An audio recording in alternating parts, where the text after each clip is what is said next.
ผมชอบ51คือมักหาหนึ่งแต่ว่าบ่ตามสูตรนี่คือเน้น69กับ60ครับผม แต่ว่าบ่ได้มักตามสูตร ครับ เพิ่นมักตัวร่อง ครับผม 50กับ51ครับ โอ้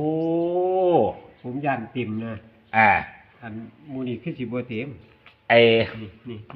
บอกทีมงานสร้างเพิ่นจัดตัวใดบอกทีมงานสร้างเพิ่นจัดตัวใด ผมก็ตามผมมีอยู่3คน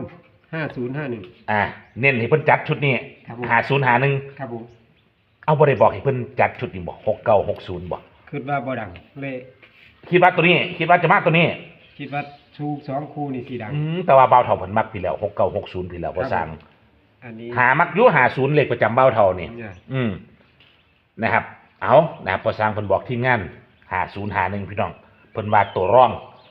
นะครับเพิ่นว่าตัวร่องท่านผู้ชมแต่ว่าเบาเท่ากับว่าพี่แล้ว6960พี่แล้ว หลังสร้างเพิ่นก็เอาคู่นี้หลังสร้าง